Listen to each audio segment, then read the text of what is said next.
All right, here's a story you're probably going to find shocking. Apparently, some police officers in Minnesota have been picking up young people on the streets, taking them with them, and then giving them drugs so they can study their reactions to help those officers better understand and be able to better detect drug impairment. And it turns out many of the subjects are actually activists with the Occupy Wall Street movement in Minneapolis. This sounds crazy, I know, but it is explored in a new documentary called MK Occupy Minnesota, Drugs and the DRE Program at Peavey Plaza. Take a look. They come into downtown, nigga.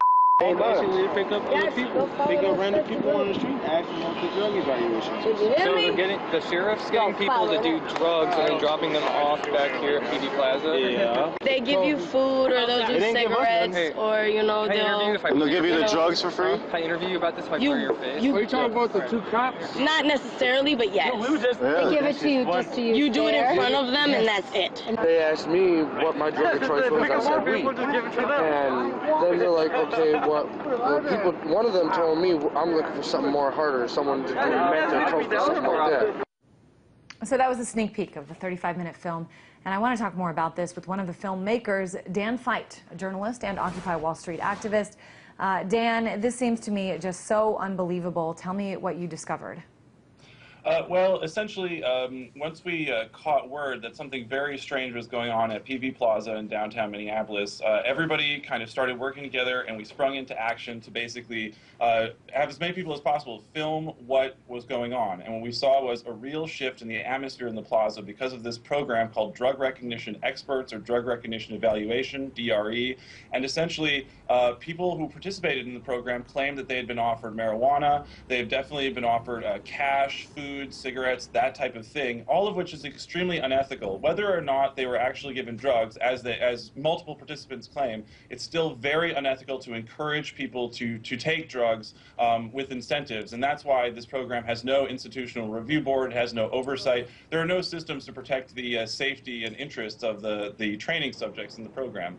And we should say that the police so far are not totally admitting that this went on. They say they're going to look more into it, but they're saying that a lot of the claims here are exaggerated. And in this video, I didn't see any video evidence, at least, of this actually happening, only of them sort of in the aftermath.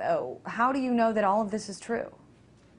Well, essentially, we talked to many different participants. Many people were willing to talk about what had happened, and since we put the video out, it spurred a large discussion around town, and many people are starting to talk about how they've been offered drugs in previous years, in previous iterations of the program.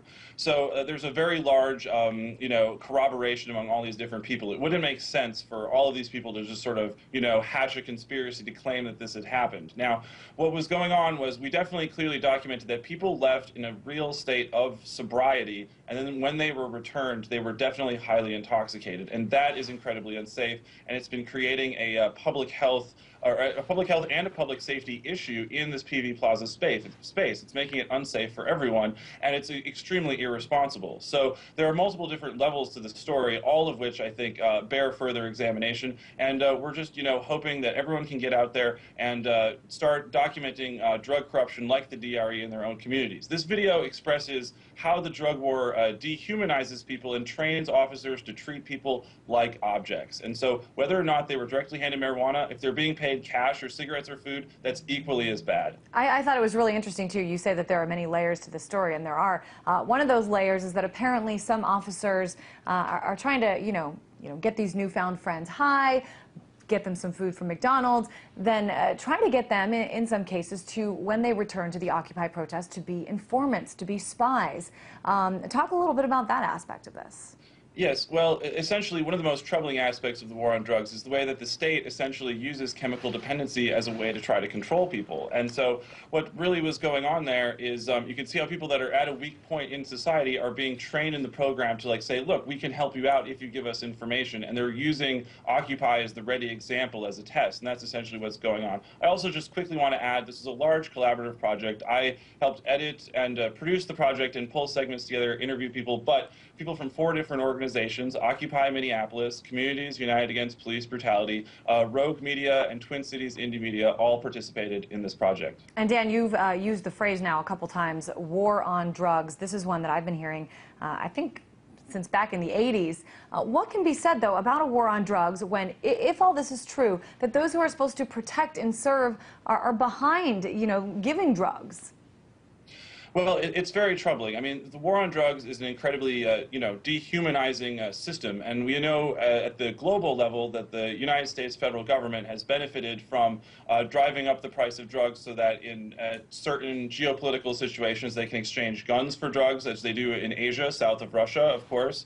And so there's an overall pattern of, using administrative control to intervene in the lives of people with chemical dependency and in many different ways. And that's what's so, it treats people like objects, like I said. And so that's what's troubling about it. And whether or not they're handing out the drugs, there's so many different ethical levels that have to be challenged, because it's a huge waste of money that we can't afford right now.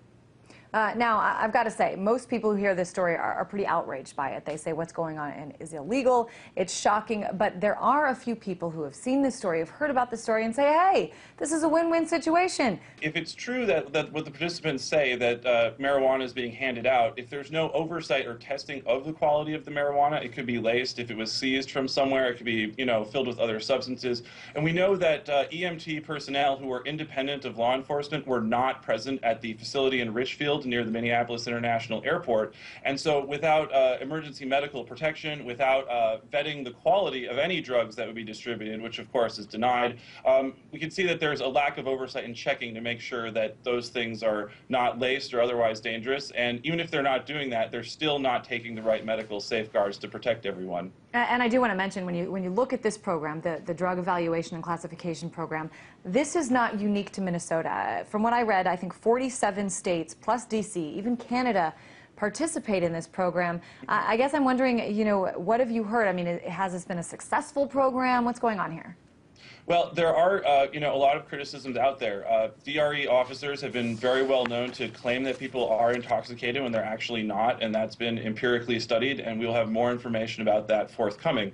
But also, the DRE program was orchestrated and coordinated by an organization called the International Association of Chiefs of Police. And the IACP is actually a very important organization because it's one of the main groups that got the entire fusion center system rolled out across the United States. So what the IACP does is takes advanced military-industrial complex technology and advocates to get that into local police departments and escalate things like the war on drugs. And that's a major systemic part of this whole issue. All right, Dan Feidt, journalist and Occupy Wall Street activist. Keep us posted, if you will, on what comes out of this. Appreciate you letting us use your film.